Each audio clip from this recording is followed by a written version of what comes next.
Iran growing even more violent, the biggest uprising there since 2009, Obama's first year in office. President Trump firing back as the Iranians had their online access shut down. The president tweeted, Iran, the #1 state of sponsored terror with numerous violations of human rights occurring on an hourly basis, has now closed down the internet so that peaceful demonstrators cannot communicate.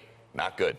Harvard Law professor Alan Dershowitz is a lifelong Democrat and author of Trumped Up. He called Obama's handling of Iran a failure and joins us now to explain. Good to see you, sir, and Happy New Year to you. Happy New Year to everybody. Thank you, Professor. I want to ask this question right off the bat.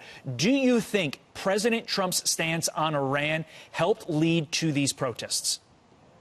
Well, one hopes so. I think President Obama made it clear that he was going to stand behind the Iranian regime. He was going to send them lots and lots of money. Of course, some of it was their own money, but still they used it to foment terrorism, to export terrorism around the world.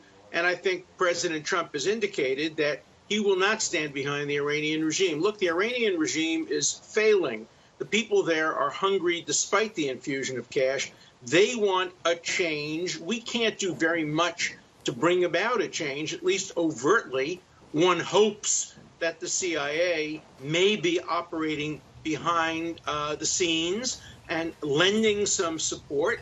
But this is something that will happen in Iran. The United States will only be able to have a limited role and hopefully will be a positive role. I think the president can also try to engender international support for the real people of Iran. Look, Iran is the most secular, democratically oriented group of people in the Middle East. They have been repressed now for so many years by the Ayatollahs. If they had their wishes, if they had a genuine election, they would overthrow this regime of religious thugs and substitute a real democracy. They've never had a real democracy, but they had the Shah, and the Shah was a lot better for America than the Ayatollahs. So, you know, I hope that the international community will show some support for these brave and bold people instead of just standing by and supporting the Iranian regime.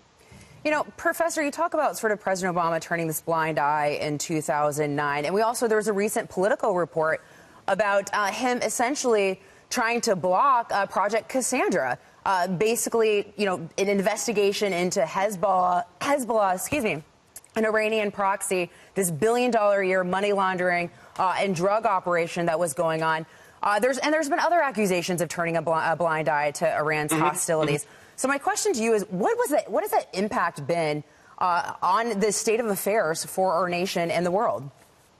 Well, first of all, it's important, if the Hezbollah story is true, and we have to see it confirmed, but if it's true, it certainly puts the lie to the fact that presidents are not allowed to tell the Justice Department what to do. President Trump is being blamed for telling the Justice Department what to do. And here we have at least some evidence that President Obama told the Justice Department to go soft, to go easy, maybe even to end a serious criminal investigation. What I think it showed the world and the Iranian leaders is that President Obama wanted this deal too much. And that's not a good negotiation. He was willing to give too much to get it.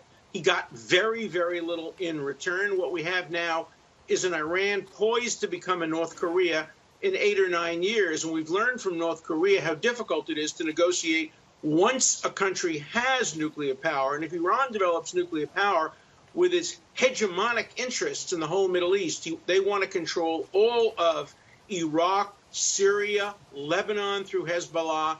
And if we let them do that, they will become the most dangerous country in the world, not only to American allies like Israel, but to the United States itself. Alan Dershowitz, thank you very much for waking up on New Year's Day with us. Thank you. Happy New Year. Happy New Year to you. Many more times in 2018.